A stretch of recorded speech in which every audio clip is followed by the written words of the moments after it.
सद्गुरु दास तुका, नमो सद्गुरु तुकया ज्ञानदीपा, नमो सद्गुरु सच्चिदानंद रूपा, नमो सद्गुरु भक्त कल्याण मूर्ती, नमो सद्गुरु भास्करा पूर्ण कीर्ती, महिम्न पारंते परम विदिशो यज्ञ सदृशी, सुतिर ब्रह्मादि नाम पितर वसन्नास्त्वे गिरः, अथा वाच्य सर्व स्वहमति परिणामावधि गुणो, ममापेश स्तोत्री हर निरपवाद परिकर मस्तक हे पाय।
सेवक झालो तुमच्या लागतो निध चरणा, अहो स्वामी तुकया देवा यावरीन करावा अभेर, वक्रतुंड महाकाय सूर्यकोटी समप्रभ निर्विघ्नं कुरु मे देव सर्वकार्येषु सर्वदा। गुरुर्ब्रह्मा गुरुर्विष्णु गुरुर्देवो महेश्वरा, गुरुर् साक्षात् परब्रह्म तस्मै श्री गुरवे नमः। प्रथमे त्वया पितां लोका देवी त्वं विष्णुं धृत्वा, त्वं च धारयमां देवी पवित्रं कुरु चासनं, देववसे चित्ती यांची घडावी संगती। प्रस्तुत प्राप्त प्रसंगी प्राप्त स्थळी आम्ही प्राप्त वेळी कीर्तन रूपी सेवेकरिता निवडलेला अभंग जगद्गुरु जगतवंदनीय महाराष्ट्र भूषण हिंदू हृदय सम्राट जगमान्य जगद्गुरु श्री संत तुकोबाराय यांचा 4 चरणांचा सर्वांच्या पाठातला सर्वांच्या परिचयाचा मागणी पर प्रकरणातील अभंग आज या कीर्तन रूपी सेवेकरिता घेतलेला आहे। विठ्ठल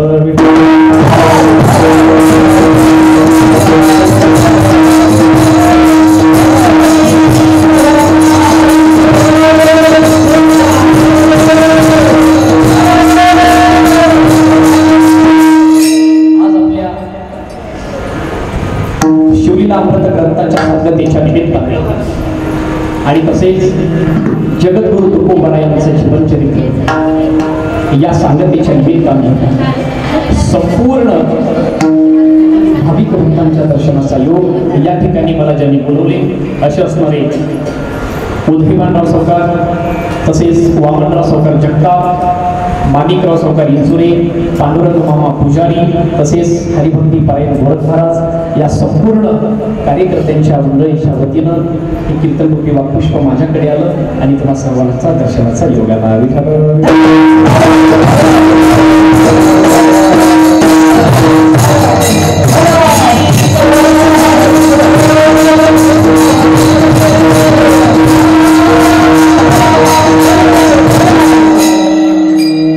हे कीर्तन रूपी वाक्पुष्प ईश्वर चरणी समर्पित करण्याच्या अगोदर या ठिकाणी तुम्ही संपूर्ण जे श्रोते मंडळी माझ्या समोर उभ्या आपण सगळे सूर्यासारखे आहात आज या ठिकाणी।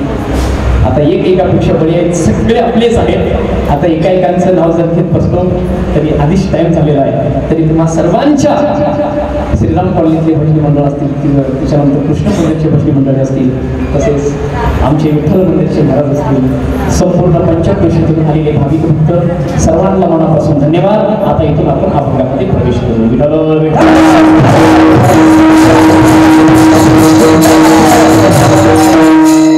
अभंग जगद्गुरु तुकोबरायांचा. या अभंगामध्ये जगद्गुरु तुकोबराय पांडुरंग परमात्म्याच्या समोर मागणी मागतात. काय म्हणतात? अरे देवा, तुझ्या जीवनामध्ये माझ्या जीवनामध्ये तुला जर द्यायचं जर असेल तर एकच दे. काय दे? देव वसे चित्ती. आणि ज्यांच्या चित्तामध्ये तू आहेस ना अशा महात्म्यांची संगती माझ्या जीवनामध्ये मला प्राप्त व्हावी असे जगद्गुरु तुकोबरायांची इच्छा आहे.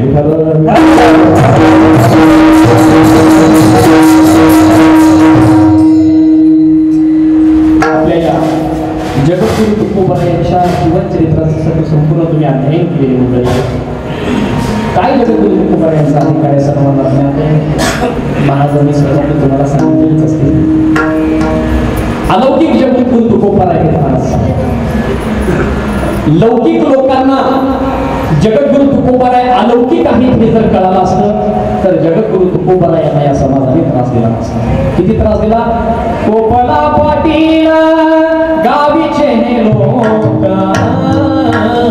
आता माझा भीक कोण जगद्गुरु तुकोबराय एवढा त्रास जगद्गुरु तुकोबरायांना देऊन सुद्धा जगद्गुरु तुकोबरायांनी फक्त तुमच्या आणि आमच्या हिताचा विचार करावा. काय जगद्गुरु तुकोबरायांचा अधिकार आहे? पण जगद्गुरु तुकोबराय अलौकिक आहे. अलौकिक त्याला म्हणतात महाराज जे लौकिकात सापडत नाही ते अलौकिक. लौकिक लोकांना त्याची किंमत कळत नाही ते अलौकिक. जे पंचमहाभूतामध्ये अडकत नाही ते अलौकिक. आणि ज्याच्यावर काळाची सत्ता चालत नाही त्या जगद्गुरु तुकोबराय अलौकिक आहे. कसे अलौकिक आहे? जगद्गुरु तुकोबराय अलौकिक आहेत. हे जगद्गुरु तुकोबराय अलौकिक आहेत हे जर समाजाला कळालं असतं तर या समाजाने महाराजांना त्रास दिला नसता. दिला असता महाराज? खूप महाराजांना त्रास दिला. जगद्गुरु तुकोबराय कळले नाही. लक्ष द्या माझ्याकडे. जगद्गुरु तुकोबरायांवरती काळाची सत्ता चालत नाही महाराज. जगा काळ थाय आम्ही माता पाय. जगद्गुरु तुकोबराय इतके महान, इतके अलौकिक, काळाने सुद्धा जगद्गुरु तुकोबरायांच्या समोर हात जोडावं. याही पेक्षा पुढे जाऊन सांगून बोले जगद्गुरु तुकोबरायांचं नाव ऐकल्यानंतर काळ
धन्य तुकोबा समर्थ जिनी केला पुरुषार्थ.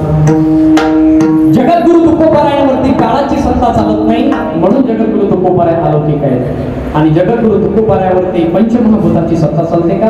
पंचमहाभूत कोणते? पृथ्वी, आप, तेज, वायू आणि आकाश. या पाचही गोष्टीमध्ये जगद्गुरु तुकोबाराय हरकत नाही. का हरकत नाही? पंचमहाभूताची सत्ता जगद्गुरु तुकोबारायावरती का चालत नाही? याच्यासाठी काय पुरावा आहे महाराज? जगद्गुरु तुकोबाराय अणुपेक्षाही लहान आहेत आणि आकाशापेक्षाही मोठे आहेत. अनु रेणू या ठोकडा तुका आकाश एवढा, असे असणाऱ्या जगद्गुरु तुकोबारायांचं चरित्र तुम्ही सज्जन श्रोते मंडळी या ठिकाणी 1 महिना चालले ना महाराज, कंटिन्यू 1 महिना तुम्ही श्रवण केला. खरंच भाग्य आहे तुम्हा सर्वांचं की जगद्गुरु तुकोबारायांची कथा, जीवनचरित्र तुम्हाला पाहायला मिळतं. खरंच भाग्यवान आहात. आज तुम्हा सर्वांच्या दर्शनाचा योग आहे. अभंगामध्ये प्रवेश आहे. इथून जगद्गुरु तुकोबाराय भगवंताकडे मागणी मागतात. पांडुरंग परमात्म्याच्या समोर उभे आहे जगद्गुरु तुकोबाराय. लक्ष देऊ नाही का? पांडुरंग परमात्मा जगद्गुरु तुकोबारायांच्या समोर हात जोडून उभा आहे. कोण? जगाचा मालक, ज्याच्यामध्ये कर्तृ माकर्तृ मान्यता कर्तृ शक्ती आहे, तो पांडुरंग परमात्मा. अरे कोण आहे ते? जेने हे विश्व निर्मिले, महर्षी देवा संस्थापिले, एकवीस स्वर्गाती धरिले, सत्ता मात्रे आपुलिया, असा तो समर्थ पांडुरंग परमात्मा जगद्गुरु तुकोबारायांच्या समोर. जंगलामध्ये जाऊन साधू महात्मे हजार वर्ष तपश्चर्या करतात. नाकाच्या गुंडाळ्या झाल्या, पांडुरंग परमात्म्याचं चिंतन करतात. काही लोकांची दाढी पातळाला टेकली, त्याचं चिंतन करतात. रात्र आणि दिवस त्याचं चिंतन चालू आहे. या ठिकाणी आपण रात्र आणि दिवस हरिपाठ, भजन, कीर्तन, नामचिंतन कशासाठी करतोय? पांडुरंग परमात्म्याची कृपा व्हावी, पांडुरंग परमात्म्याचा साक्षात्कार व्हावा. पण तो पांडुरंग परमात्मा कुणाच्या स्वप्नात जात नाही. जपी तपी बैरागी हजारो वर्षापासून त्याचं चिंतन करतात, तो कुणाच्या स्वप्नात सुद्धा जात नाही. तो पांडुरंग परमात्मा जगद्गुरु तुकोबारायांच्या समोर हात जोडून उभा आहे आणि महाराजांना म्हणतोय, महाराज अहो तुमच्या नामचिंतनाचं ओझं इतकं झालेलं आहे, आता ते मला सहन होत नाही, तुम्ही काहीतरी मागा ना महाराज. कोण म्हणते असं? बोलत चला बरं, मला कीर्तनामध्ये बोलणारे माणसं आवडतात. कळते नावाचं बोलणं मी इथून बोलू का तिथे बोलतो? जगद्गुरु तुकोबाराय पांडुरंग परमात्म्याच्या समोर. पांडुरंग परमात्मा म्हणजे तुकोबाराय अहो तुमच्या नामस्मरणाचं ओझं इतकं झालेलं आहे, तुम्ही काहीतरी मागा ना. जगद्गुरु तुकोबाराय म्हणतात, काही मागणे हे आम्हा अनुचित, वडिलाची रीता जाणत सो. तेव्हा आतापर्यंत माझ्या वाडवडिलांनी तुमच्या समोर कधी काही मागितलेलं नाही आणि तुम्ही मला मागा म्हणता. काय बोलतात तेव्हा? अगो तुमच्या प्राप्तीसाठी मी माझ्या संसारावरती तुळशीपत्र ठेवलं आणि तुमचं स्मरण केलं. मी माझ्या लेकराबाळांचा त्याग केला. एक माझी पत्नी अन्नांना करता मेली हो, मी त्याचा विचार केला नाही. माझा एखादा मुलगा गेला, मी त्याचा विचार केला नाही. फक्त तुझ्यावर प्रेम केलं पांडुरंगा आणि मी माझ्या संसारावरती तुळशीपत्र ठेवले का? जगद्गुरु तुकोबाराय काय अधिकार तुकोबारायांचा पांडुरंग परमात्माचा संवाद झालेला आहे महाराज. अशी अधिकारी जगद्गुरु तुकोबाराय.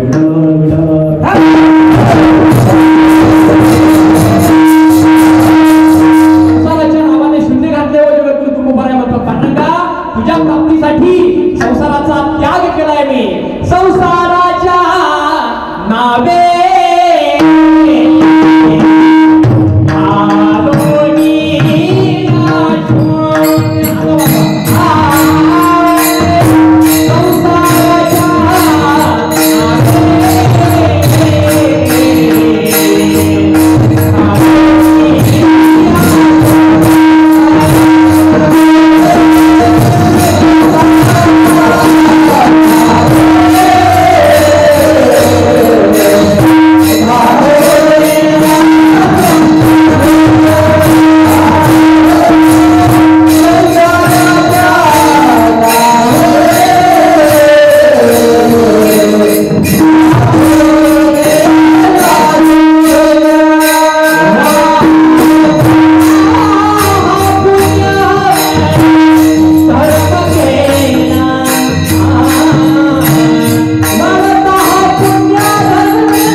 धर्म केला हरी भजनी वळिले जग सुखविला लाग कलिकाळाचा.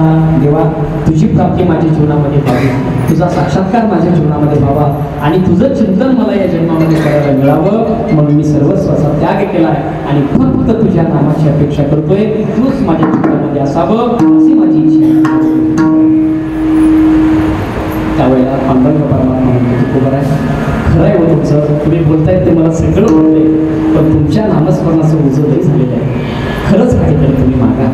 जगद्गुरू विचार करतात, अंतःकरणापासून विचार करतात. आता जर नाही म्हणतो तर त्या पांडुरंग परमात्म्याला वाईट वाटतं, भगवान परमात्म्याचा अपमान होईल. काय मागावं देवाच्या समोर असं जगद्गुरू तुकोबर विचार करतात. आणि दुसरा एक विचार असा करतात की ज्याच्या समोर आपण मागणार आहोत तो देण्याच्या विद्वतेचा आहे का. आपण एखाद्या माणसाच्या जर समोर जर गेलो महाराज तर 3 गोष्टीचा विचार कधीही करून त्याच्या समोर मागावं. कधीही जर तुम्हाला मागायचं असेल 3 गोष्टी त्याच्यापाशी असतील तरच मागावं, अन्यथा मागू नये. पहिली गोष्ट आहे, ज्याच्या समोर आपण मागणार आहोत तो माणूस उदार असला पाहिजे. ज्याच्या समोर आपण मागणार आहोत तो माणूस श्रीमंत असला पाहिजे. आणि ज्याच्या समोर आपण मागणार आहोत तो माणूस स्वतंत्र असला पाहिजे. त्या 3 गोष्टीपैकी एकही गोष्ट जर कमी असेल तर त्या ठिकाणी आपल्याला लाभ मिळू शकत नाही.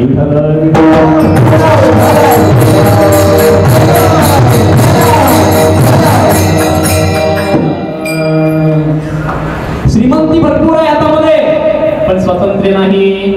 सत्तेची पट्टी मागण्यासाठी गेले, वर्गणी मागण्यासाठी गेले. लिवा महाराज पट्टी लिवा, वर्गणी लिवा. लिवा ना तुम्हाला काय लिवायचं आहे ते. 1100 रुपये दिले हा लिवा ना. मग पैसे पत्नी जरा माहेरी गेले, आल्याच्या नंतर श्रीमंती आहे पण स्वतंत्र नाही. काही माणसाजवळ स्वातंत्र्य आहे पण श्रीमंती नाही.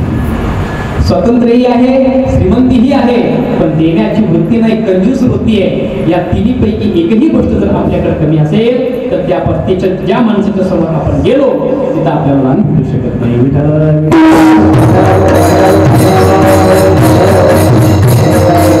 जगद्गुरू तुकोबर आहे पांडुरंग परमात्म्याच्या पायाच्या नखापासून तर डोक्याच्या केसापर्यंत एक बार न्यावून पाहतात.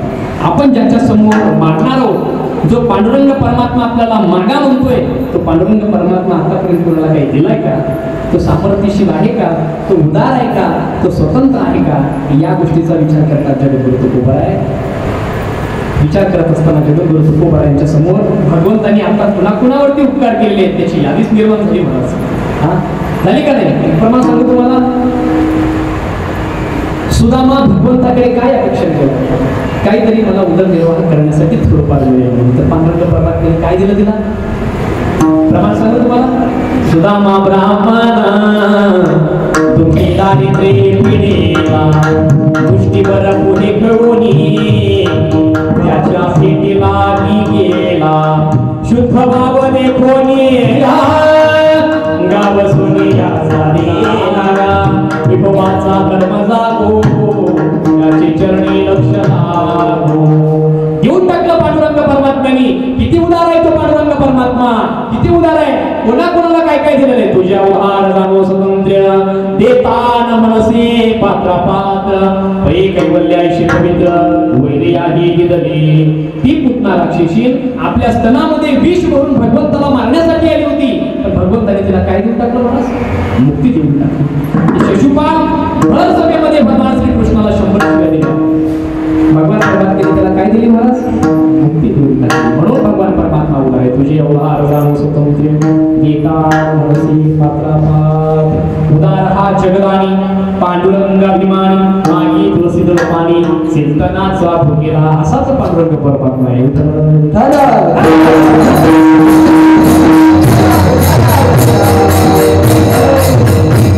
जगद्गुरू तुकोबर आहे. पांडुरंग परमात्म्याला ओळखले. पांडुरंग परमात्मा काहीतरी घ्या म्हणतोय.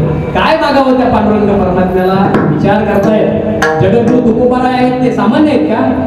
जगद्गुरू तुकोबर विचार करतात उद्या भविष्यामध्ये कलियुगामध्ये जर कुणाला देवाचा साक्षात्कार झाला महाराज तर देवापुढे गेल्याच्या नंतर ते काय मागावं याचं ज्ञान या समाजाला नाही.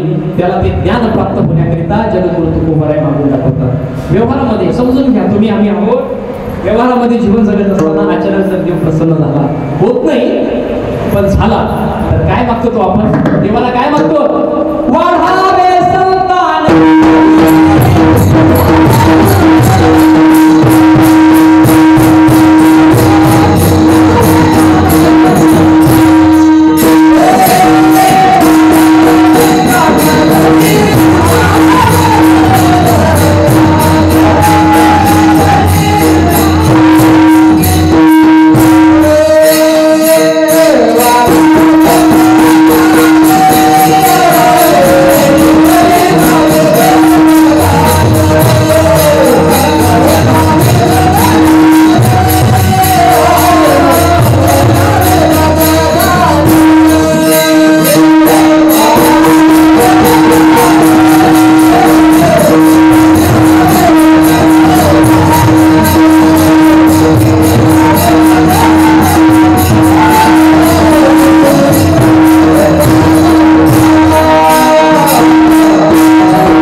सरस्वती कावेरी नर्मदे सिंधु कुंभे संस्कृति कुरु विविध श्रीखंड चंदनम दिव्यगंधार्यम सुमनोहरम विलेपनम सुरसचंदनम प्रतिघातम रोज पूजा करतो पंचामृतानं देवाला आंघोळ घालतो कामधेनु समुद्भूतम देवरक्षितततिदम कयोधामी देवेश स्नानार्थम प्रतिकारार्थम रोज अभिषेक करायचा महादेवाच्या पिंडीची एक दिवस महादेवाच्या पिंडीचा असंच अभिषेक करत असताना भगवान शंकर प्रसन्न झाले त्या ब्राह्मणाला लक्ष देऊ नये का दृष्टांत अतिशय महत्वाचा आहे सिद्धांत सुद्धा फार महत्वाचा आहे या दृष्टांच्या माध्यमातून तुम्हाला मी काय सांगणार आहे देव जर प्रसन्न झाला तर सामान्य लोक काय मागतात आणि जगद्गुरु तुकोबाऱ्यासारखे महात्मे काय मागतात आपल्याला जर प्रसन्न झाला तर आपण काय मागावं हे कळण्यासाठी हे दृष्टांत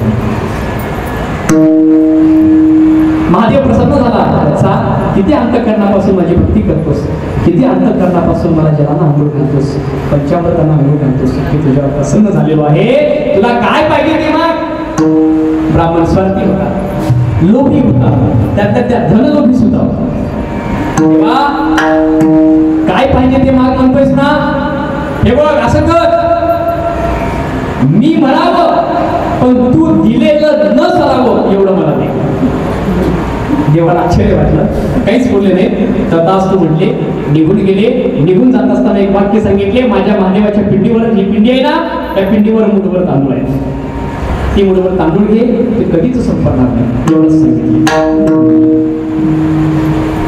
ब्राह्मणाला महादेवाच्या पिंडीवरची मुठभर तांदूळ घेतला हातामध्ये उंजळीमध्ये घेतला परत मुठभर तिथं तयार झाले परत मुठभर आणखी घेतला परत पिंडीवर मुठभर तयार झाले आता लोक वाटला ना महाराज गड्यावरचं उपरनं काढलं खाली आता मुठभर तांदूळ घ्यायचा उपरण्यात टाकायचा परत पिंडीवर मुठभर तयार होते असं करता करता करता उपरनं भरलं पण त्याने आता गप भरला जाऊ ना महाराज लोभ कसं आहे बघा आशा ही परमम दुःखम आणि नैराश्यम परमम सुखम आहे त्याच्यात समाधान मानलं पाहिजे पण माणसाने मानत नाही तो ज्या माणसाजवळ 1000 रुपये त्याला असं वाटतं 50,000 झाले पाहिजे ज्याच्याजवळ 50,000 रुपये त्याला असं वाटतं 1,00,000 रुपये झाले पाहिजे ज्याच्याजवळ 1,00,000 रुपये आहे त्याला 50,00,000 रुपये झाले पाहिजे असं वाटतं 1 कोटी झाले पाहिजे याच्यापेक्षा पुढे जाऊन सांगेल इंद्राला असं वाटतं मी ब्रह्मदेव झालो पाहिजे ब्रह्मदेवाला असं वाटतं मी शिव झालो पाहिजे शिवाला असं वाटतं की मी विष्णू झालो पाहिजे आशा ही परमं दुःखम नैराश्य परमं सुखम राजानो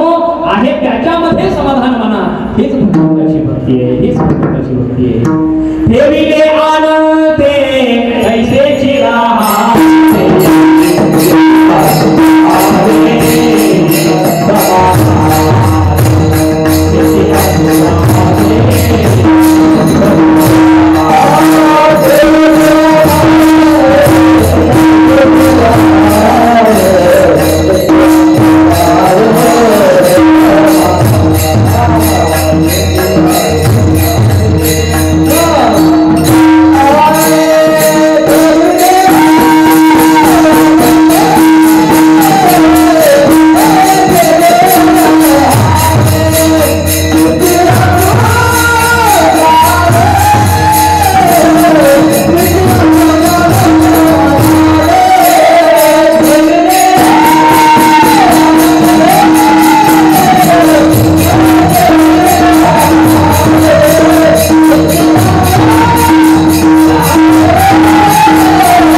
राहावे चित्ती असू द्यावे समाधान.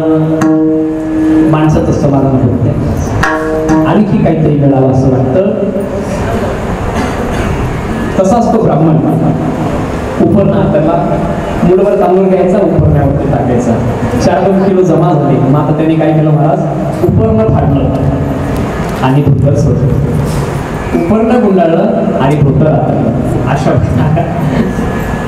मुठभर तांदूळ त्याच्यावरती गोळा करायला लागला बाबा.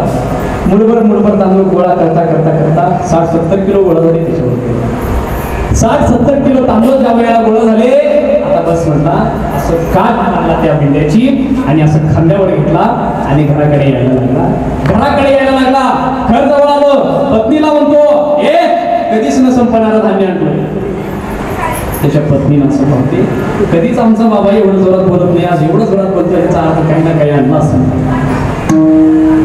पाठीवर 60-70 किलोचं वजन आहे. घराच्या समोर आला, वजा आहे माझ्या पाठीवरती, तांदूळ आणलोय, कधीच न संपणारा आणलोय, हे घे. 70 किलोचं भिंड त्या ब्राह्मणाच्या बायकोनं असेल त्या पत्नीला उचललं. अशी दणकट होती महाराजांची त्या पत्नी त्या ब्राह्मणाची. उदाहरण सांगतो तुम्हाला. केशव कधी जर तुम्ही जेजुरीला गेलात ना, तिथे एक असं प्रकरण पाहायला मिळतं आपल्याला. सहज गेलो, जेजुरीला दर्शन करून खाली पायरीपाशी बसलो होतो. पायरीपाशी बसलो होतो. बसल्याच्या नंतर ते काय झालं, नवीन लग्न झालेले जोडपे यायचे, आपापल्या पत्नीला खांद्यावर बसवायचे, 5-5 पायऱ्या वर घेऊन जायचे. तिथला नियम आहे, सर्वांना माहितच आहे. तुम्ही संन्यासी आहेत का, बोलत चला, एवढं असं गंभीरतेने काय बघताय, संसारिक आहेत ना सगळे, लग्न झाले ना सर्वांचं, झालंय ना, मग असं एवढं काय शिक आहे. मग तिथला नियम आहे असा की आपल्या पत्नीला खांद्यावर बसवायचं, 5 पावलं पुढे चालायचं. असं ते आले आपापल्या पत्नीला खांद्यावर घ्यायचे जायचे. तितक्यात काय झालं, एक पुण्यावरून जोडपं आलं महाराज. नवरदेवाचं वजन 35 किलो आणि नवरीचं वजन 80 किलो. त्या ठिकाणी आले, त्या नवरदेवानी त्या नवरीकडे पाहिलं आणि त्या नवरीनं त्या 35 किलोच्या नवरदेवाकडे पाहिलं आणि आम्ही सुद्धा त्या दोघांकडे पाहतो. अरे बापरे, विचार करायला लागलो, अवघड आहे. पण वाटलंच आम्हाला, ह्या आम्हाला हे काही धनुष्यबाण उचलू शकत नाही. विचार केला महाराज, नाहीच उचलू शकत. महाराज काय सांगतो तुम्हाला, कुठून ताकद काढलं, कुठून काय नैसर्गिक त्याच्यावर कृपा झाली काय माहिती. कसली 80 किलोची पत्नी त्याच्या खांद्यावर बसली, उचलला ना महाराज ते. एवढा मोठा बोजा खांद्यावरती घेतला, 1, 2, 3, 4 पायऱ्या चढला. चमक निघाली गुडघ्यामध्ये, त्याच्या कमरेमध्ये चमक निघाली, घसरून पडला. कसली मोठी जगदंबा छातीवरती पडली, रक्ताची उलटी केला, मला दवाखान्यात ऍडमिट करावं. आणखी काय, तसं या ब्राह्मणाची अनामत घ्यायची, भिंड मध्ये टाकायची, तर ब्राह्मणाच्या पाठीवर दुसरं तयार व्हायचं. दुसरं घ्यायची, मध्ये घरात देऊन टाकायची, चौथं तयार व्हायचं. अख्खं तांदळानं घर भरलं. एक सांगा मला, 60-70 किलोचं वजन माणसाच्या पाठीवर किती वेळ सहन होईल? 10 मिनिट, 15 मिनिट. लईच ताकदवर पहिलवान असेल तर एक अर्धा तास, त्याच्यापेक्षा आणखी मोठा असेल तर 1 तास. याच्यापेक्षा सहन होते मला तुमचं? 60-70 किलो सहन होते का? नाही होऊ शकत. ब्राह्मणाचे हातपाय थरथर लागले.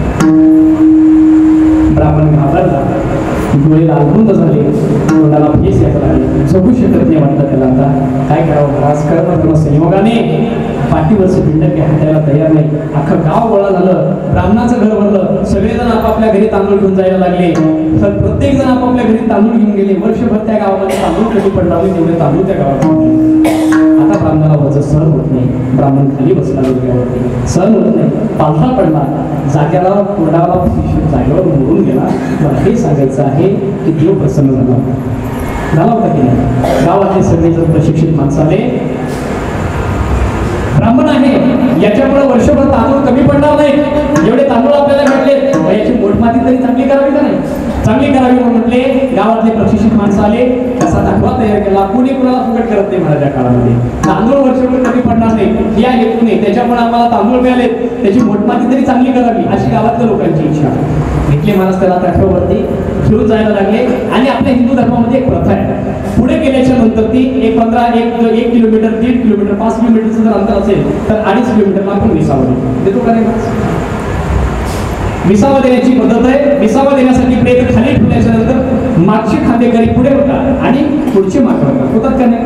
मग ते ब्रेक खाली ठेवले. ज्या वेळेला उचलायला गेले, उचलले, खाली दुसरं एक तयार झालं, दुसरं उचलले, तिसरं तयार झालं. ज्या वेळेला ते पहिल्यांदा जे खांदा दिले होते ते घाबरले. जरा ते पहिले चॅप्टरपणच केलेले होते, ते जरा होते ते गटातले होते, चॅप्टर माणसं होते ते. चारही खंदा अगोदर जे दिले होते ते घाबरले. चुकलंय गड्या आपलं, आपण नको तिथं खंदा दिलाय असले आपण कामं पहिल्यापासूनच करत आलो, पण आज ती पण आपली तुटली गड्या. आता काय करायचं, चौघही घाबरले. हे एकूण एकाला असं पूर्ण. हे बघा मी काय म्हणतो, 1 2 3 आणि 4 म्हणतो. 4 म्हणजे आपण चौघांनी सुद्धा त्याला सोडायचं ह्या प्रेताला आणि चारी दिशेला सोडून जायचं असं ठरवले. पुढे गेले शांत साधे पुढे गेल्याच्या नंतर ते 1 2 3 आणि 4 म्हटल्या चौघही चारी दिशेला पडले. त्यांच्या पाठीवरचं जे प्रेत होतं खाली पडलं. घडलं काय आणखी तिथे त्या ठिकाणी विशेष, प्रत्येकाच्या खात्यावरती एक सेपरेट तयार महाराज. ते महादेवाचा आशीर्वाद आहे. सेपरेट तयार झालं महाराज. देव प्रसन्न झाला होता ब्राह्मणाला. मला हे सांगायचं आहे, देव प्रसन्न झाला होता.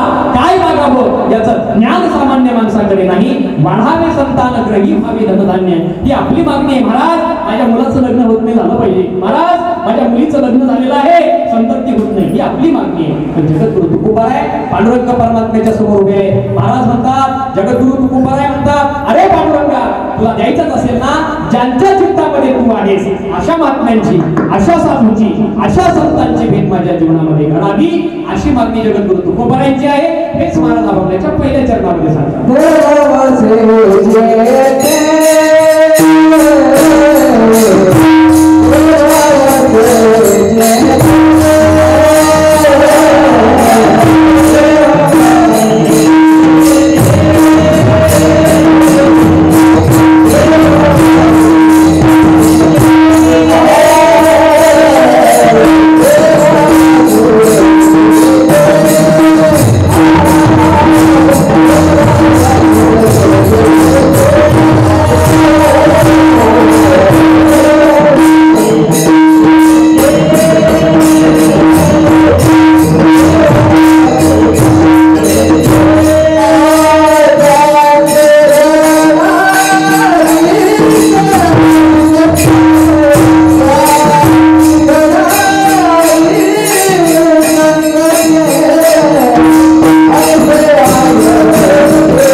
ज्यांच्या चित्तामध्ये तू आहेस ना, अशा महात्म्याची संगती माझ्या जीवनामध्ये घडावी, अशी महाराजांची मागणी आहे. मग आपण महाराजांना असं विचारू, जगद्गुरु तुकोबाराय पुन्हा कुणाच्या अंतःकरणामध्ये, पुन्हा कुणाच्या हृदयामध्ये, पुन्हा कुणाच्या चित्तामध्ये देव, तर जगद्गुरु तुकोबाराय सांगतात,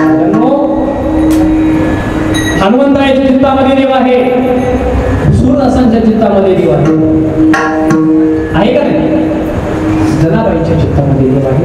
या सर्वांनी भगवंताला आपल्या हृदयामध्ये साठवलेलं आहे. आपण सुद्धा भगवंताला हृदयात साठवलं पाहिजे, अंतःकरणामध्ये साठवलं पाहिजे, देवाला चित्तामध्ये साठवलं पाहिजे.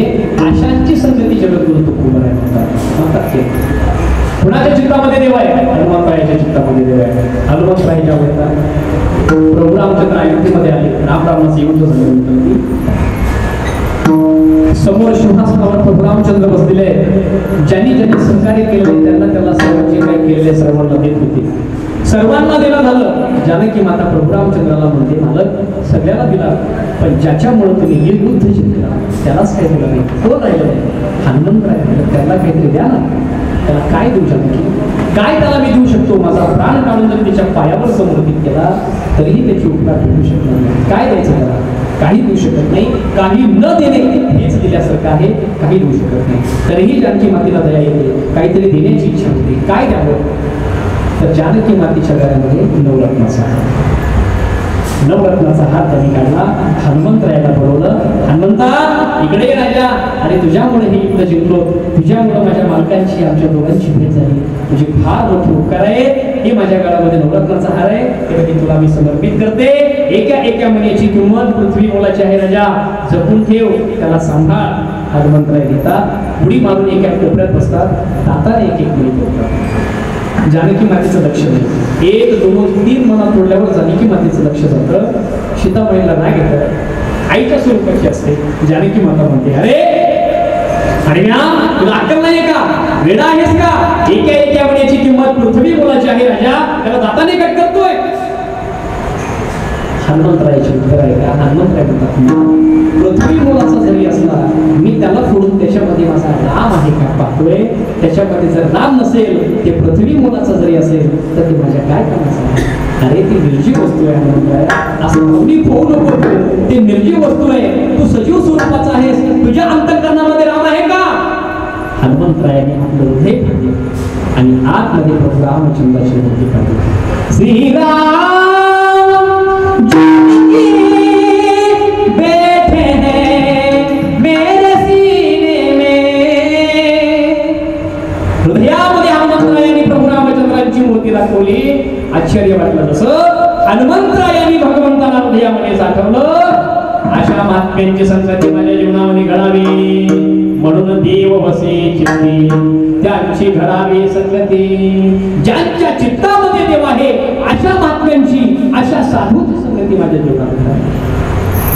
जनाबाईने पांडुरंग परमात्म्याला हृदयामध्ये चित्तामध्ये साठवलं. दीपम दिखाना केला आप विठ्ठल केला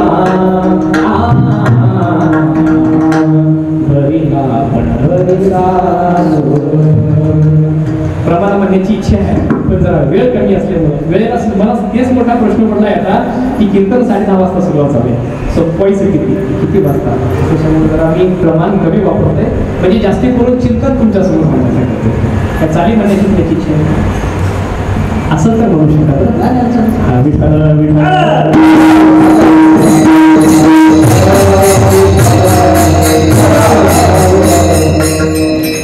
भगवान परमात्म्याला ज्याने आपल्या चित्तामध्ये धारण केलेला आहे अशा महात्म्यांची संगती जगद्गुरु. सामान्य लोकांची मागणी काय? जगद्गुरु तुकोबरायचा काय अधिकार आहे? काय महाराजांची मागणी? विचार करून मागता जगद्गुरु तुकोबराय. उद्या जर एखाद्याला जर देव प्रसन्न झाला तर त्याच्यासमोर काय मागावं हे आपल्या सामान्य जीवाला कळावं म्हणून महाराजांची मागणी. म्हणून देव वसे चित्ती त्यांची घडावी संगती. सुरदासाने सुद्धा भगवंताला हृदयात साठवलं. दृष्टांत सर्वांच्या परिचयाचा आहे.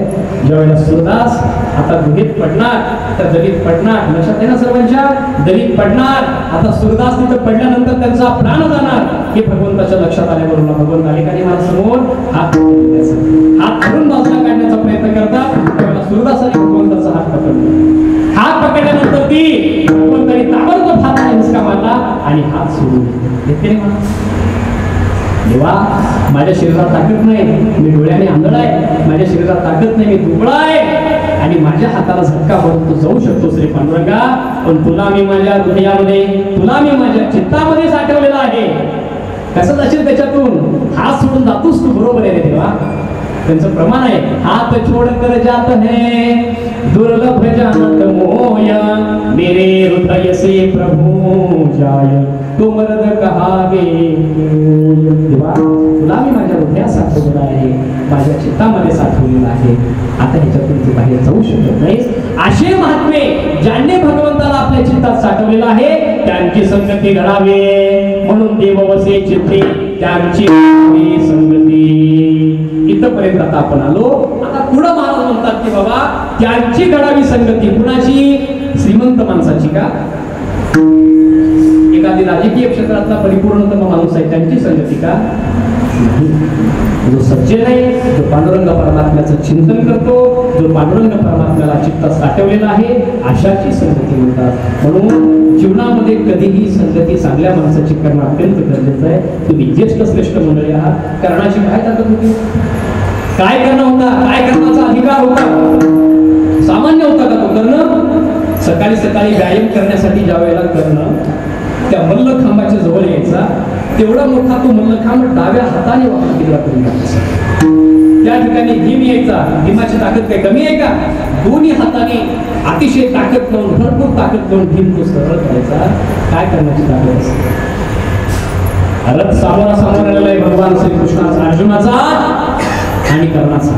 आता विचार करा, अर्जुन ज्या वेळेला बाण मारतो त्यावेळेला त्या कर्णाचं रथ 60 हात मागे जातं आणि कर्ण ज्या वेळेला अर्जुनाच्या रथाला बाण मारतो फक्त 3 हात रथ मागे जातं. तुम्हाला असं वाटत असेल त्या कर्णाची ताकद कमी आहे, अर्जुनाची ताकद जास्त आहे. ज्या रथावर साक्षात ब्रह्मांड नायक भगवान श्रीकृष्ण परमात्मा उपस्थित आहे, ज्या वेळेला बाण मारलं जातं, बाण मारल्याच्या नंतर ती थोडं सुद्धा अर्ध इंच सुद्धा न हलायला पाहिजे. ते जर रथ 3 हात मागे जात असेल तर भगवान परमात्म्याला बाजूला काढून बघा, अर्जुन हवेत उडला असतो. म्हणून भगवान श्रीकृष्ण अर्जुनाला म्हणतात, अर्जुना मार त्या कर्णाला बाण. आणि बाण मारल्याच्या नंतर 60 हात रथ मागे जातो.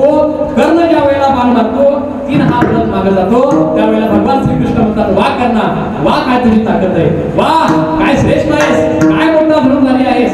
अर्जुनाला विशेष वाटतं, अरे मी बाण मारली तर त्याचं 60 हात मागे जातो आणि त्याने मारल्यानंतर 3 हात जातो. माझं कौतुक करण्याच्या ऐवजी ते त्याचं कौतुक का करतात? भगवान श्रीकृष्ण म्हणायला लागले, अर्जुना ह्या प्रश्नाचं तुला उत्तर योग्य वेळेला देतो, आता काही गरज नाही, तू फक्त युद्ध कर, युद्ध कर. इतके बाणामागे बाण मारला म्हणास कर्णाने, पण त्याला त्यावेळेला जे विद्या शिकला होता, शाप लागलेला होता. ऐन वेळेला तुझी बुद्धी भ्रष्ट होऊन जाईल. तुझा शाप रथाचा जमिनीमध्ये अडकला, रथाचा चाक जमिनीमध्ये अडकला, रथाचा चाक जमिनीमध्ये अडकला. एका हातामध्ये धनुष्यबाण आहे, दुसऱ्या हातामध्ये चाक आहे. उचलण्याचा प्रयत्न करतो. आता बाण मारायचं कसं? दातामध्ये बाण धरतो आणि अर्जुनावरती मारतो. तरी देखील 3 हात रथ मागे जातोय. क्षत्रिय सावता का 3 हात रथ मागे जातोय. त्यावेळेला भगवान श्रीकृष्ण म्हणतात, अर्जुना आता त्याला मारण्याची योग्य वेळ आहे, आता त्याला मारावं लागेल. आता जर नाही मारलं तर तुम्हाला मारल्याशिवाय राहणार नाही. आता त्याला मारायचं कसं? हात तरी जमिनीमध्ये अडकलेला आहे, पण युद्ध दाताने करतोय. काय ताकद आहे त्याची? आता याला कसं मारायचं? तर भगवंतानी युक्ती केली. त्या ठिकाणी काय युक्ती केली? एका याचकाला बोलवलं, जा त्याच्या समोर, त्याला दान माग. काय दान माग? त्याचं दात. कुणाचं? कर्णाचं. एक याचक त्यांच्या समोर गेला, हात जोडून उभा आहे, महाराज तुमची कीर्ती ऐकून आलेली आहे, तुम्ही फार दानशूर आहात, आतापर्यंत तुम्ही कधीच कुणाला विमुख पाठवलेला नाही, मी तुमच्याकडे दान मागण्यासाठी आहे, मला दान घेतं? काय पाहिजे तुला दान? मला तुमचं दात पाहिजे. आला त्यावेळेला कर्णाच्या लक्षात आलं, कर्णाच्या लक्षात आलं, बाबा हे मला मारण्याचा प्रयत्न आहे, मला जिवंत ठेवण्याचा विचार नाही, पण मी उदार आहे, मी मेलो तरी मी माझा धर्म कोणता आहे? माझा धर्म काय? दान देणे हा माझा धर्म आहे. मरायच्या टायमिंगला सुद्धा मी माझा दानाचा धर्म कधी सोडणार नाही. जमिनीवर एक दगड पडलेला होता, दगड घेतला, दातावरती मारला आणि तो सोन्याचा दात काढून त्या याचकाला देऊन टाकला. तितक्यात भगवान श्रीकृष्ण म्हणतात, अर्जुना त्याच्या कंठामध्ये बाण मार, आताच त्याला मारण्याची योग्य वेळ आहे.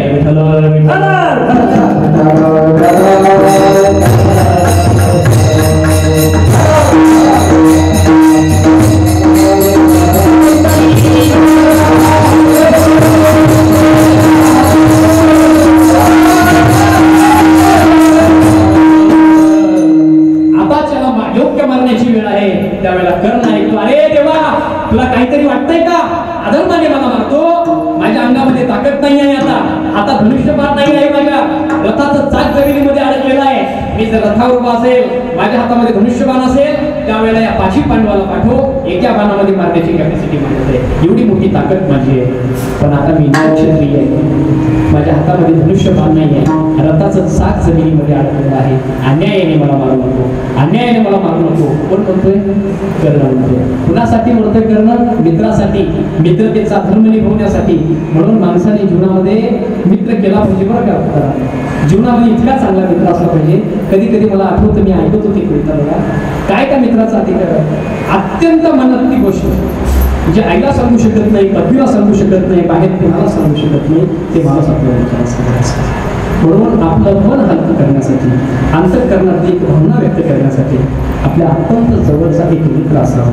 पण मित्र स्वार्थी नसावा, मित्र स्वार्थी नसावा, मित्र निस्वार्थी असावा, आपला हितचिंतक असावा. असा मित्र जीवनात जर असेल तर जीवनामध्ये त्याही मित्राची आणि आपलीही प्रगती झाल्याशिवाय आता कर्णाच्या अंतःकरणातला भाव मला सांगायचा आहे. कसा आहे दुर्योधनाची मैत्री आणि कर्णाची मैत्री, काय भाव आहे त्या मैत्रीचा सांगतो तुम्हाला.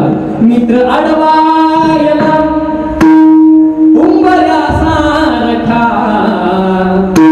मित्र अडवायला उंबऱ्यासारखा, मित्र वनव्यामध्ये गारव्यासारखा. एक तू मित्र कर, एक तू मित्र कर आरशासारखा, मित्र वनव्यामध्ये गारव्यासारखा. मित्र असला पाहिजे. कर्णासारखा मित्र होता. भगवान श्रीकृष्ण म्हणतात, अरे मार त्या कर्णाला, आता जिवंत जर ठेवला असतं तर तुला मारणार नाही. त्यावेळेला कर्ण म्हणतोय, अरे कृष्णा, अरे अन्यायाने मारतोस मला, अधर्माने मारतोयस मला, माझ्या हातात धनुष्यबाण असू दे, मग माझ्यासोबत युद्ध कर. अधर्माच्या धर्माच्या गोष्टी करणार तू सांगू नको. पागल आहेस का तू, वेडा आहेस का? द्रौपदी घरामध्ये एकटी होती, ज्या वेळेला तिची केस धरून तुम्ही भर सभेमध्ये आणला, त्यावेळेला तुमचा धर्म कुठे गेला होता रे? ज्या वेळेला त्या द्रौपदीचं वस्त्रहरण तुम्ही करत होता, त्यावेळेला तुमचा धर्म कुठे गेला होता? ज्या वेळेला स्वतःच्या जीवावरती येतं धर्म आठवतो. आता तुला धर्म आठवतो का? जो माणूस अधर्मी आहे त्याला अधर्मानेच मारणं हेच धर्म आहे. भगवान श्रीकृष्णाने अर्जुनाला सांगितलं, त्याला पाडला आणि त्याच्या कंठामध्ये काढलं, जाग्यावर मरून गेला. इतका उदार कर्ण होता, इतका क्षत्रिय होता, इतका विद्वान कर्ण होता, पण दुर्जनाची संगती जीवनामध्ये केल्यामुळं मरावं लागलं. म्हणून सज्जनाची संगती जीवनामध्ये करणं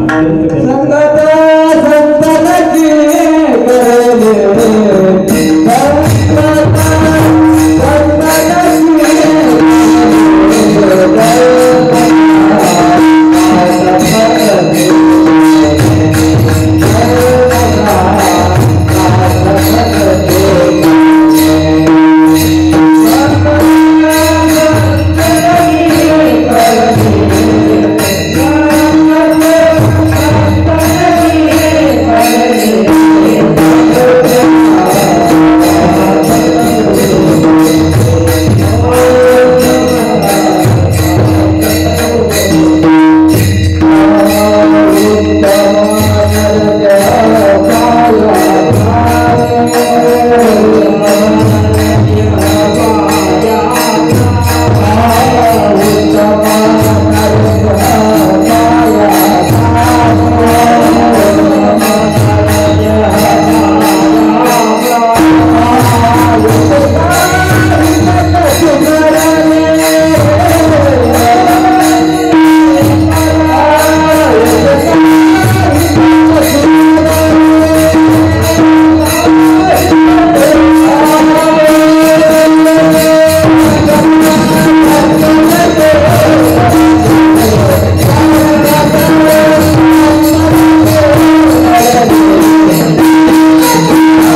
ज्यांच्या चित्तामध्ये देव आहे अशांची संगती माझ्या जीवनामध्ये घडावी. का घडावी? त्यांच्या संगतीमध्ये जर गेलो तर आपल्या जीवनाचं सोनं. भगवंताने आपल्याला हा जो नरदेह दिलेला आहे ते कशासाठी दिलेला आहे? प्रपंच करण्यासाठी दिलाय का? नाही. देवेला देव भजना भगवान परमात्म्याने आपल्याला हा जो नरदेह दिलेला आहे, हा मनुष्य देह दिलेला आहे ना, तर आपल्या जीवनामध्ये एक संधी दिलेली आहे. संधी, त्या संधीचं सोनं आपल्याला करून घ्यायचं आहे. तर त्या जर संधीचं सोनं आपण नाही जर केलो तर आपलं जीवन वाया आहे. केवटाने काय केलं त्याच्या जीवनामध्ये? संधीचं सोनं केलं का नाही? प्रभू रामचंद्र वनवासाला जायला निघाले महाराज. नदीच्या जवळ उभे आहेत. ए केवटा, पलीकडच्या काठावरती होता, आणि इकडे ये. केवटाने पाहिलं प्रभू रामचंद्राला अलीकडच्या काठावर. मला तुझी नाव पाहिजे. कोण हात जोडतोय? हात कोण जोडतोय? विचार करा. म्हणून कधीही आपला जर काही स्वार्थ असेल, आपलं काय काम असेल तर हात जोडायचा. हात जोडत सगळेच काम होतात. देव सुद्धा हात जोडते. कुणाच्या समोर? कुणाच्या समोर? केवटाच्या समोर. आणि राजा, मला तुझे नाव पाहिजे. देवा, नाव पाहिजे. मी तुम्हाला नाव नाही देऊ शकत. केवट म्हणतोय मी नाव नाही देत तुम्हाला. अरे का बाबा, तुला पैसे देतो ना मी. नाही नाही नाही नाही, मी तुम्हाला नाव नाही देऊ शकत. तुझा व्यवसाय नाहीये का नावेतून अलीकडचे माणसं पलीकडे सोडायचा, पलीकडच्या अलीकडे रोज करतो देवा, पैसे घेतो, त्याच्यावरच तर मी जगतो, तेच माझं काम आहे. पण मी तुम्हाला नाव नाही देऊ शकत आणि तुम्हाला नावेमध्ये बसू सुद्धा शकत. अरे कारण काय? कारण लय मोठं आहे. अरे विचार कर, जपी तपी बैरागी या ठिकाणी हा जो विठ्ठल मंदिर मध्ये सप्ताह चाललाय, कशासाठी? मी तिथं जावं, माझी कृपा या सर्वांवरती व्हावी अशी सर्वांची इच्छा आहे. तरी देखील मी जात नाही. केवटा, मी तुझ्या समोर आलेलो आहे. होय देव, आलाच चाल देवा, पण मी तुमच्यापर्यंत आलोय का? तुम्हीच माझ्यापर्यंत आलात ना, का मी स्वतःहून आलोय तुमच्याजवळ? मी नाही देऊ शकत तुम्हाला नाव. अरे कारण तरी सांग, काय झालं तुला? का नाव देत नाही? तुला मी पैसे देत नाही म्हणतोय का? तुला जितकं धन पाहिजे तितकं घे, पण मला नाव दे. तेव्हा कारण असं आहे की ज्या वेळेला तुम्ही जात असताना तुमच्याच पायाचा स्पर्श एका शिळेला झाला आणि ती शिळा स्त्री स्वरूपामध्ये बदलली. त्या शिळीचं काय झालं? स्त्री झाली. आणि शिळा, तो दगड अतिशय कठीण आहे. त्या दगडाला जर तुमचा पाय लागलं तर त्याची बाई होते. माझे नाव तर त्याच्यापेक्षा मऊ आहे, नाजूक आहे, स्मूथ आहे. माझं जर पाऊल, तुमचं जर पाऊल जर माझ्या नावेला जर लागलं तेव्हा, तर त्याची जर बाई बनली तर एकच सांभाळता सांभाळता नाकी दमलेला आहे, दुसरी कुठून सांभाळतो. आम्ही काही तुमच्यासारखा राजा नाही, मी नावाडी आहे. असं आहे होय? अरे ते वेगळं प्रकरण होतं, तसं काही नाही. नाही नाही नाही देवा, मी नाव नाही देऊ शकत. जरी तुम्हाला नाव पाहिजे असेल तर तुमच्या पायाचा स्पर्श ज्या दगडाला झाला होता, तो स्त्रीला झाला होता ना, त्या दगडाला तुमच्या पायाचा स्पर्श झाल्यामुळं ते स्त्री झालेली नाही. तुमच्या पायाच्या रजकणाचा स्पर्श त्या दगडाला झाला, त्यापासून पाहिजे. स्वार्थ कसा साधायचा आहे, सतीचं सोनं कसं करायचंय, कसा बोलतोय बघा केवळ. मग काय करायचं? तुझं म्हणणं काय आहे? काही नाहीये देवा, तुम्हाला जर माझ्या नावेत बसायचं असेल, अगोदर मला तुमचे पाय स्वच्छ धुवावे लागतील आणि मग तुमचे पाय नावेमध्ये घालायला काही हरकत नाही.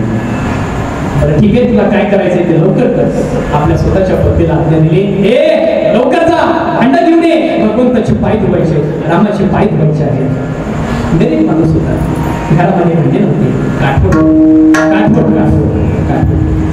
आता काही जणांना कळणार नाही, तुम्हाला माता बहिणीला जे 2000 अगोदर 1995च्या अगोदर त्याची माता भगिनी आहे, त्यांना काठवट आणि भगवंतांनी त्याच्यावरती पाय घेतले आणि केवळ भगवंताचे पाय घेतले. लक्ष नाही का, किती महत्वाचा विषय आहे. भगवंताचे केवळ पाय धुतोय. काय त्या भगवंताचे, काय त्या भगवंताचं स्वरूप आहे, काय त्या भगवंताचे पाय आहेत. महाराज केवळ पाय धुतोय. धुल्याच्या नंतर भगवंतांनी उजवा पाय काढला, जमिनीवरती ठेवला. परत भगवंताचा उजवा पाय त्याने काठपटीमध्ये म्हणला का, तर खालची माती भगवंताच्या पायाला लागली. उजवा पाऊल म्हणला की डावा म्हणायचा, डावा म्हणायचा उजवा म्हणायचा, भगवंताच्या पायाला धूळ लागली. आता त्याला काय करायचं? आपल्या स्वतःच्या पत्नीला पाय धुवायला, आपल्या मुलाला पाय धुवायला, सगळ्यांनी पाय धुले महाराज त्या केवळाने प्रभू रामचंद्राचे. आता खाली जर पाय ठेवले तर भगवंताच्या पायाला माती लागेल आणि ती माती जर माझ्या नावेला लागल तर त्यापासून बाई बनेल. विचार करतो, पहिला पाव देवा, आता तुम्ही एकच करायचंय, तुमचे पाय स्वच्छ धुलेले, स्वच्छ पुसलेले आहेत. पहिला पाऊल काठवटीमध्ये आणि दुसरा पाऊल नावेमध्ये त्यावेळेला भगवान परमात्मा काहीतरी कर बाबा, पण मला पलीकडे घेऊन चल. पहिला पाऊल काठोटीमध्ये ठेवला भगवंतानी आणि दुसरा पाऊल नावेमध्ये ठेवत असताना समजून घ्या, आता मी उभा आहे, एका पाय उभा राहू शकतो का मी? नाही. मला आधार काय? तसं प्रभू रामचंद्रांनी पहिला पाऊल काठोटीत ठेवला आणि दुसरा पाऊल ज्या वेळेला नावेत ठेवायला गेले तर भगवंताचा तोल गेला. तर त्या केवटाच्या डोक्यावरती भगवंताचा हात बसला. ज्याचा हात डोक्यावर बसावा, जपी तपी बैरागी रात्र आणि दिवस स्मरण करतात, त्याचं सत्य अनंत नामघोष चालू आहे, अनंत ठिकाणी भजन चालू आहे. त्या भगवंताची कृपा व्हावी म्हणून काय त्या केवटाचं भाग्य, भगवंताचा हात त्या केवटाच्या डोक्यावरती बसला आणि भगवान परमात्मा त्याच्या नावीमध्ये बसले.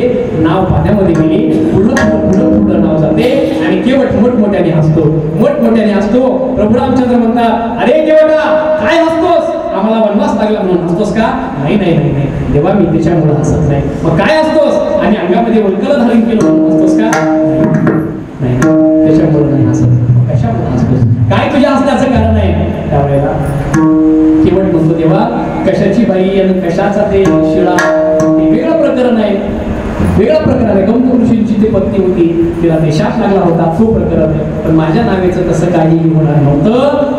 प्रभू रामचंद्र माझ्या नावेपर्यंत आले, माझ्यापर्यंत स्वतःहून प्रभू रामचंद्र आले.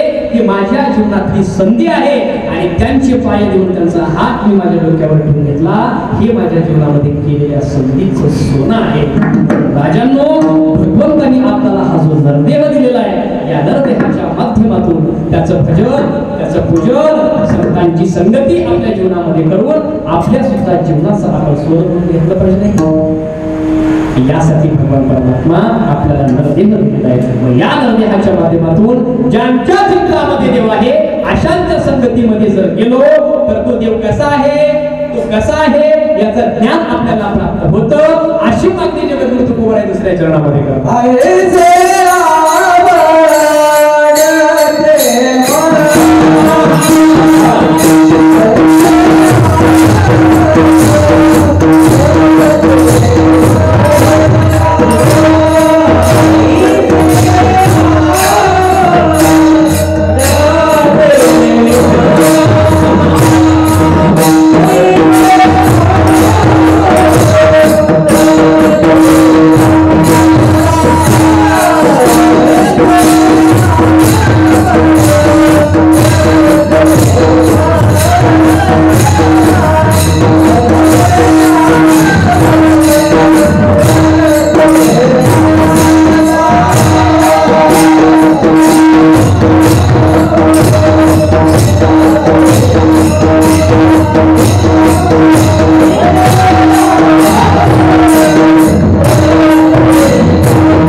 आवडते म्हणा. देवा माझ्या मनाला काय आवडतंय त्या साधूंच्या ज्यांच्या चित्तात देव आहे अशा महात्म्यांच्या संगतीमध्ये मला राहायला देवा पुरवी वासना. वासना म्हणजे माझी इच्छा आहे. माझी काय इच्छा आहे? एवढीच माझी मागणी आहे. जगद्गुरु तुकोबाराय म्हणतात, पांडुरंग परमात्मा तुला द्यायचं असेल ना फक्त हेच दे, बाकी मला काही नको. न लगे धनमुक्ती संपदा, फक्त संतांची संगतीची पाहिजे. प्रत्येक ठिकाणी जगद्गुरु तुकोबारायांनी भगवंताकडे तेच मागणी केली आहे. अखंड जया तुझी प्रीती, मज दयाची संगती, मग मी कमळापती वैष्णवा संगती सुख वाटे जीवा, कमी देवा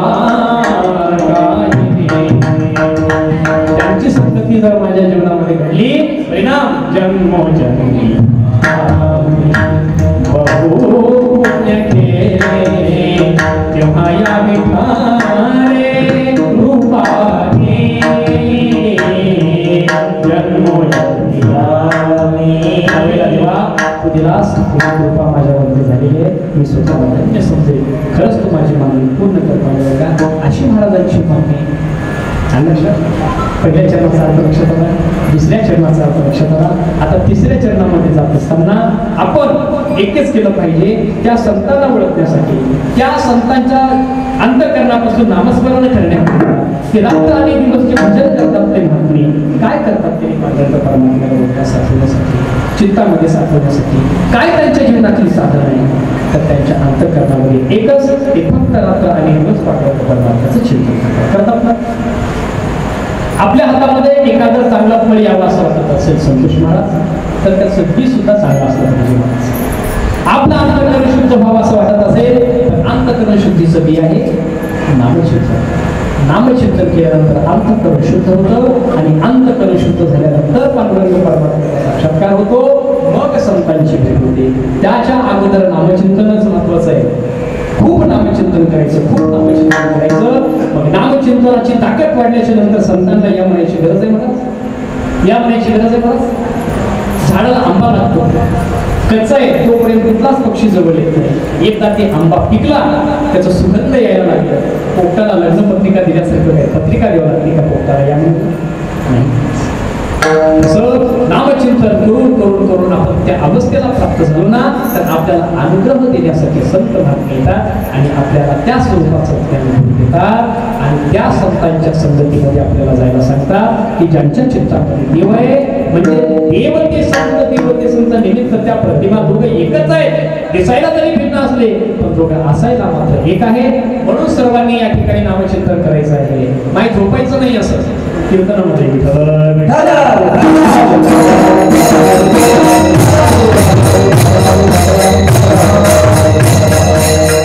सर्वांनी हात वरी करा जरा.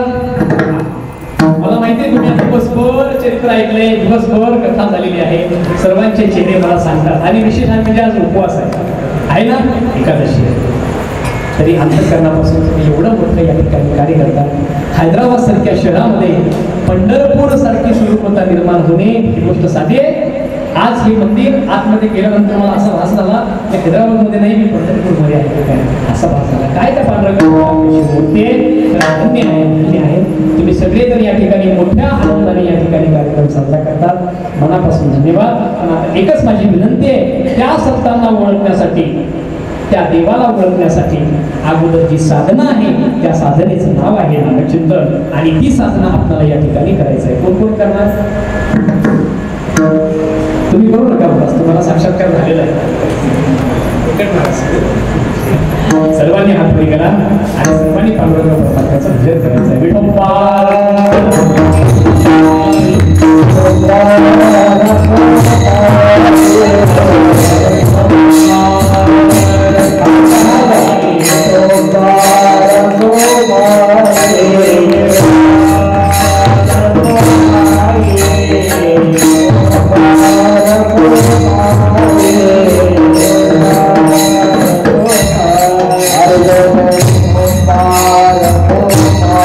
Yeah.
देव बसे चित्ते त्यांची घडावी संगती ऐशी आवडती म्हणा देवा पुरणी वासा तुम्हाला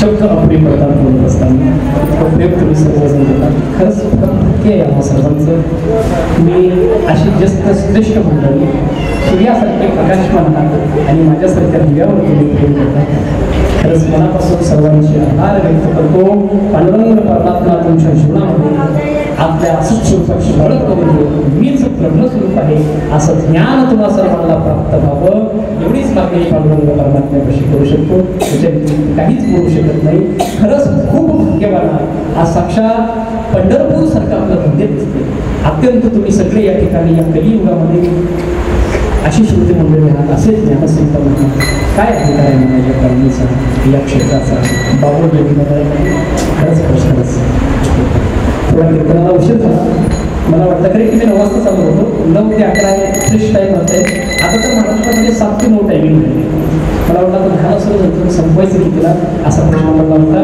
पण सगळेजण टायमिंगला आला वेळेत कीर्तन सुरू झालं सर्वांचे फरार झाल्यानंतर आपण विषयाला सुरुवात केलो वाटलं होतं मला 11 वाजता पण 10ला सुरुवात झालं वेळेत झालं तरी देखील मला 2 तास टाईम मिळाला होता मी तेवढं या अभंगाच्या 2 चरणावर आपण विचार करण्याचा प्रयत्न केलेला आहे खरंच अंतःकरणापासून जगद्गुरू तुकोबारायांची एकच मागणी आहे पांडुरंगाला की देवा खरे साधू समाजाच्या आड गेले त्या साधूंचा साक्षात्कार काय त्या साधूचे लक्षणं आदिवेष्टा सर्व भूतांना मैत्र करू नये वच वेदांत लक्षात घ्या मैत्र करू नये वच निर्ममो निराहंकार समदक्षिणी ही साधूचे लक्षण आहे कसे ओळखायचे साधू काय त्या साधूंचा परिचय प्रत्येक व्यक्तीचा काही ना काही परिचय असतो तसा खऱ्या साधूंचा काय परिचय आहे पाण्याचा एक परिचय का गायची दृश्य आहात का वेगळा विष होळी मारू नेहमीची गात करून पाण्याचा परिचय पाणी असं कधी म्हणत नाही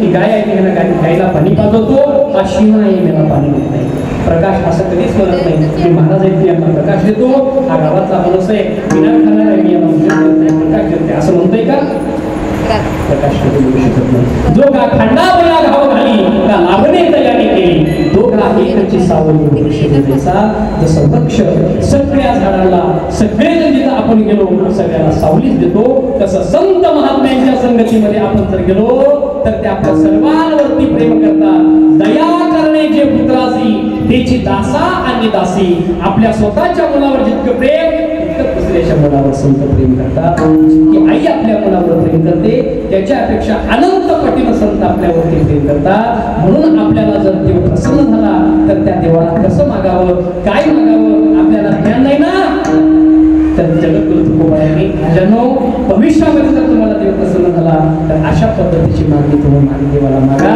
तर नक्कीच देवाने तुमचं कृत कल्याण करून टाकल्याशिवाय राहणार नाही एवढा मोठा लाभ संतांच्या संगतीचा आहे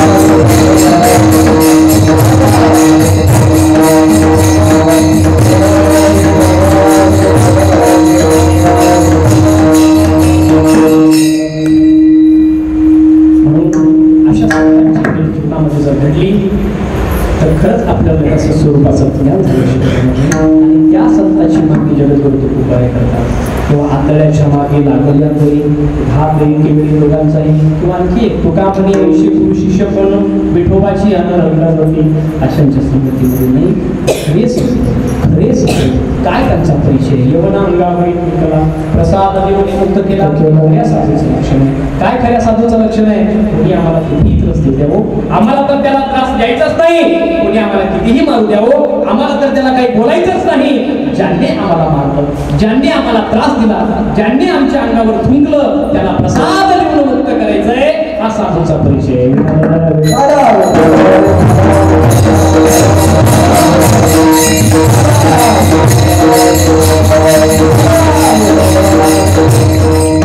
आयशे आवडते म्हणा देवा पुरवी वासना आणि अशा संतांची संगती जर माझ्या जीवनामध्ये जर घडली ना पांडुरंगा तर त्या संतांचा वियोग माझ्या जीवनामध्ये होऊच देऊ नको असं महाराज तिसऱ्या चरणामध्ये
मिळेल, पण आता मिळाले ना तर माझं उरलेलं आयुष्य संतांच्या संगतीमध्ये जाऊ दे, त्या साधूच्या संगतीमध्ये जाऊ दे.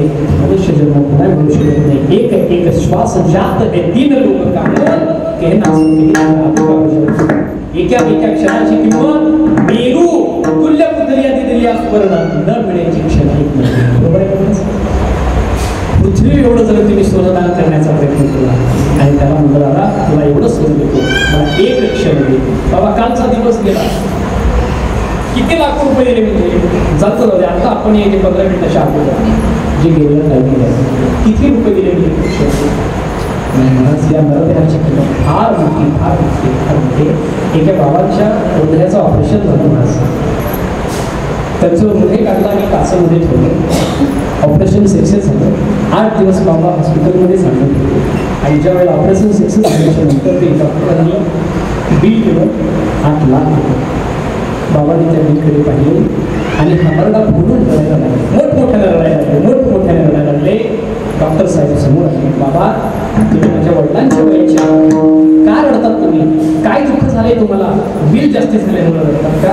7 लाख रुपये करतो, 8 लाख रुपये झालेत ना, 1 लाख रुपये कमी करतो, 7 लाख रुपये द्या, पण तुम्ही रडू नका. माझ्या रडण्याचं कारण पैशाबद्दल नाही, माझ्या रडण्याचं कारण फार वेगळं आहे. लक्ष देऊ नका. का रडतोय मी याचं कारण असं आहे, माझ्या या ठिकाणी मला तुम्ही दवाखान्यामध्ये ऍडमिट केल्यानंतर 8 दिवसामध्ये माझं हृदय काढून काचेमध्ये ठेवलं. त्याचं बिल तुम्ही 8च दिवसामध्ये 8 लाख रुपये केलेलं आहे. पांडुरंग परमात्म्याने मला जन्माला घातल्यापासून आतापर्यंत मला 1 रुपया सुद्धा कधी मागितलं नाही. काय त्या पांडुरंग परमात्म्याची उपकार आहे, जे हा जीव दिला दान तयाची करीना चिंतन, जगत जीवन नारायण गायन गुण दयाचे. मिळालंय ना दादा, त्याच्या प्राप्तीकरिता मिळालंय ना, आपल्या जीवनाचं कृतज्ञता त्याच्यासाठी इतकं प्रेम त्या भगवंतावरती आपण केलं पाहिजे. आता मुली तुम्हाला सांगते, मुलीचं प्रेम आपल्या आई वडिलांवर आपल्या माहेरावर किती असतंय. बहिणाबाई म्हणतात बघा, आजी माहेराले जाणं झाली झाली रे पाठ, आली आली डोळ्या पुढे माझ्या माहेराची वाट, माझ्या माहेराच्या वाटे किती लागल्या रे ठिचा, वाटेवरच्या दगडा तुला फुटली रे वाचा, आजी माहेराले जाणं झाली झाली रे पाठ, आली आली डोळ्या पुढे माझ्या माहेराची वाट. बहिणाबाई म्हणतात मुलीने बसमध्ये बसावी आणि पाठीपाशी उतरावी.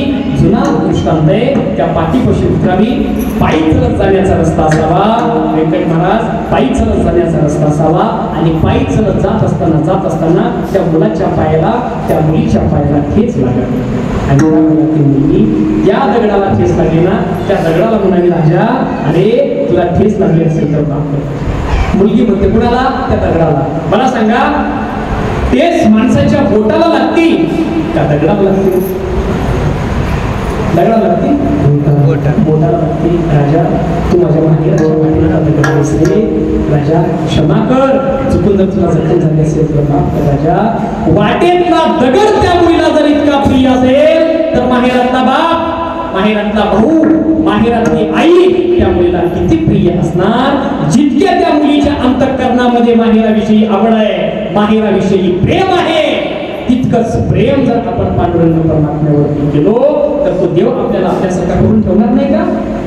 अंतःकरणात तळमळ असायला पाहिजे. कशी, कन्या सासुऱ्यासी झाली मागे परतुनी पाहे, तैसे झाले माझ्या जीवा केव्हा भेटसी केशवा. किती प्रेम करते आई म्हणून, त्याच्यापेक्षा जास्त अनंत पटीनं प्रेम करतात. मुलगा अमेरिकेला शिकायला आहे, आईने लहानाचं पालन पोषण करून त्या मुलाला मोठं बनवलेलं आहे. बाहेरच्या देशामध्ये आई अचानक हार्ट अटॅक म्हणून गेली. मुलगा फोन केला आणि तुझी आई म्हटली ये राजा. मुलगा म्हणतो अंतःकरणापासून तुम्हाला सांगतो, मुलाची वाटते मला असं वाटतंय बघा, मुलाला शिकवा तुम्ही, इतकं शिकवू नका की तो मुलगा संस्कारग्रस्त होऊन जाईल. आई वडिलांना पोसेल, आई वडिलांची काळजी घेईल, येणाऱ्या धर्माचं संरक्षण करेल, इतकं शिक्षण तर झालं. शारीरिक शिक्षणासोबत आध्यात्मिक शिक्षणाची सुद्धा फार फायदा.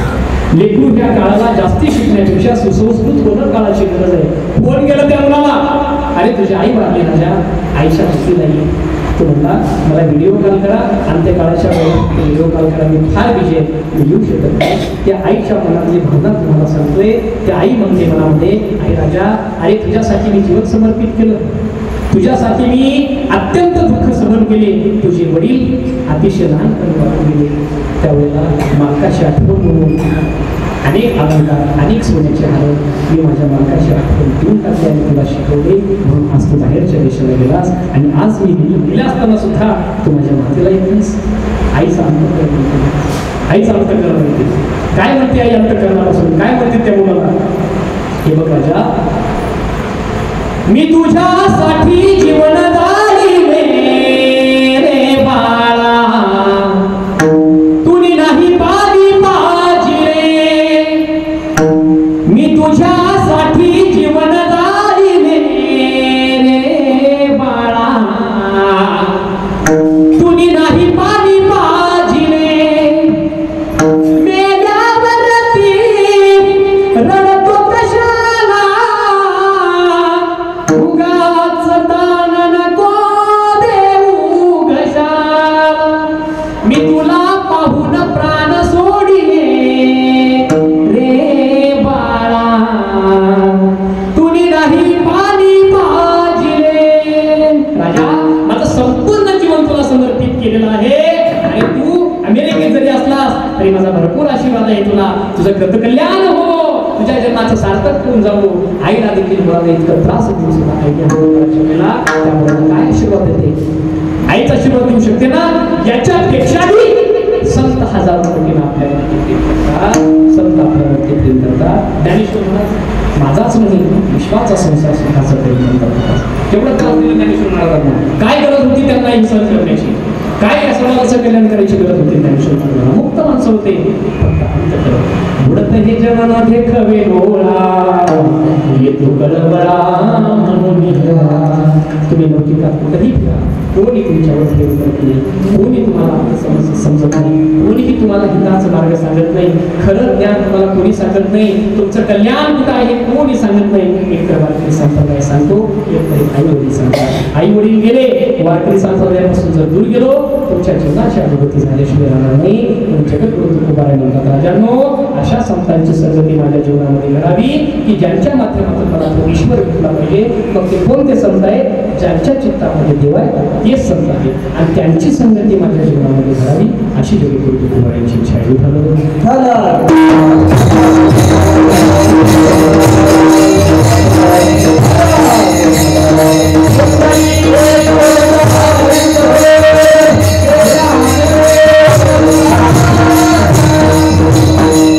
आणि अशा संतांच्या संगतीमध्ये जर मी जीवन जगलो तर माझ्या जीवनाचं कल्याण झालं, माझ्या जीवनाचं सार्थक झालं, माझ्या जीवनाचं फल झालं. हेच मला जाणवलं. शेवट Oh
म्हणून देव बसते चित्ती तर त्यांची घडावी संतती जगद्गुरु तुकोबारायांचा माहिती होता.